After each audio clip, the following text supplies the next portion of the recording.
Hi people, it's me Anja, welcome back to my channel, and welcome to a new recommended reads video. This video focuses on my favorite black YA contemporaries, and I hope that this video is a reminder that you should continue supporting black authors, black creators, black booktubers of all kinds, because like I've said before, black people shouldn't have to die in order for you guys to care about black people, or to support black people.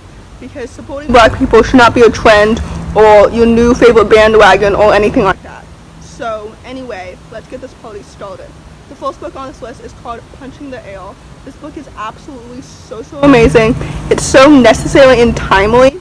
It follows a young black Muslim boy who's wrongfully incarcerated. And I think that subject is so important for not only black people but also non-black people to truly read about and just read his experience, because that is something that happens all of the time, and it's one of those things that I feel like white people ignore far too often, and it's something that I've been very aware of my entire life, and more people should be aware of it too. So that's why I think this book is very timely, very necessary, super important, and systematic racism is something that more people should read about and discuss.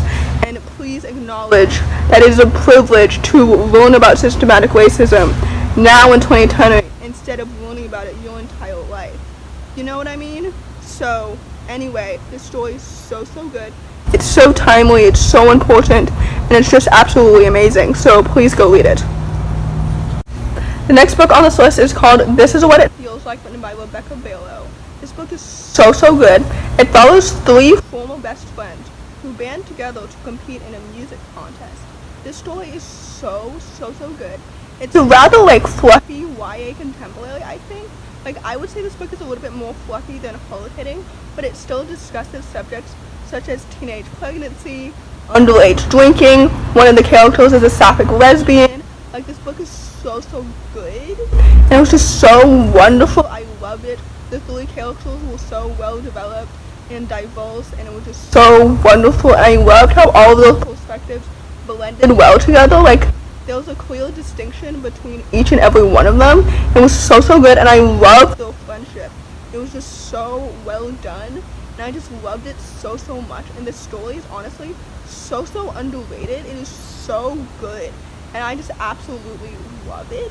I gave it 5 stars. I think that I gave every single book in this video 5 stars, but anyway, this story is so good, and like I said, it's underhyped, so it deserves so much more hype. The next book on this list is called Opposite of Always, written by Justin A. Reynolds. I know that Justin A. Reynolds wrote his new book recently, but when I'm filming this, I haven't read it yet. So anyway, Opposite of Always is so good. It follows Jack, and he falls in love with this girl named Kate, and the relationship is wonderful, so perfect. And then Kate dies, which isn't a spoiler, it's in the summary, don't worry. And then his day starts over. So it's kind of like Before I Fall, in a sense. But anyway, this story was so good. Justin A. Reynolds writes such unique YA contemporaries. I hope that Early Departures is just as good as this one. When I'm filming this, my hold on Early Departures is still at 2 weeks, so hopefully I will have read it by the time that you're watching this video. I don't know. Anyway, Opposite of Always is so good. Jack is such a relatable, realistic character. The plot in this story was so good. I absolutely loved it. I had such low expectations before starting this book, and it was absolutely so good. This is another one of those underrated YA contemporaries, and it's absolutely so good. And also, Jack's storyline has nothing to do with his skin color, which frankly is so rare to find. So this story was so good, and I really enjoyed it, so I hope that you too will also enjoy it. The penultimate book on this list is called On the Coma, written by Angie Thomas. This book follows Believe, who's thinking about filling her father's shoes by becoming a rapper, and it's about fighting for your dreams even when the odds are stacked against you. This book is another one of those stories that's absolutely so timely and necessary. Having the odds stacked against you is definitely something that I can relate to, because I'm a minority, as you know, in so many different areas. I'm black, and Asian and disabled and autistic, and like I live in a like predominantly, you know, white, able-bodied, neurotypical world, as you know. So anyway, the story is so good. Blee is such a wonderful, resilient character. Angie Thomas's writing is just so realistic and eloquent, and I just really enjoy this book. It is so good.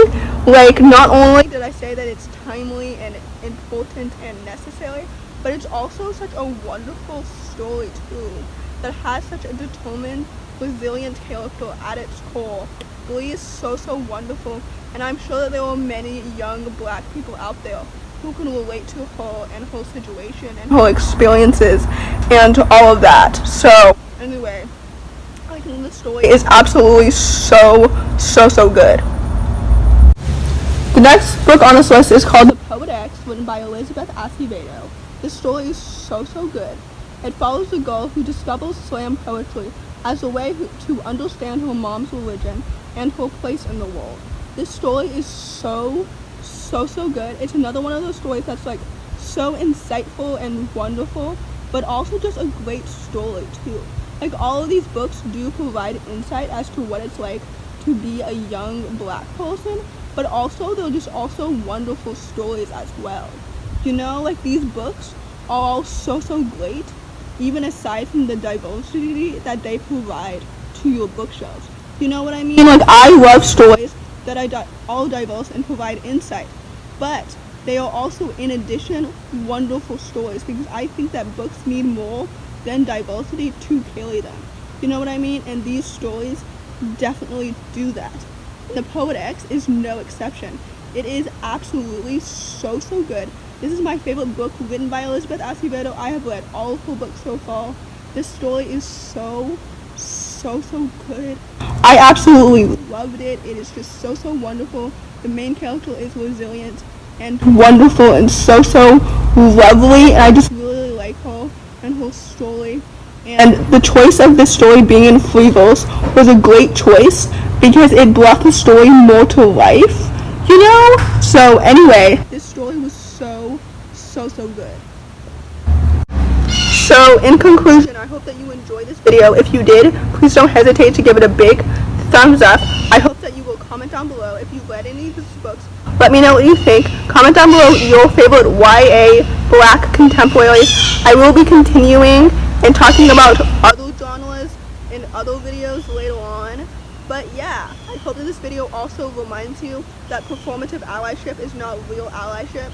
If you are a performative ally, that is hurting more marginalized people than actually helping them, because you should support marginalized creators at all times of the year and not just when it's trending or whatever, because if you treat marginalized people as a bandwagon, like, we are not a bandwagon, and performative allyship is not okay. I know I've talked about this all the time and you're probably sick of it, but I'm sick of performative allies because I'm not here for it, and it's just not okay and it should be addressed. So anyway, please do not be a performative ally, because performative allyship is not real allyship. So anyway, thanks for watching. Subscribe to my channel if you're new, and I'll see you next time. Bye!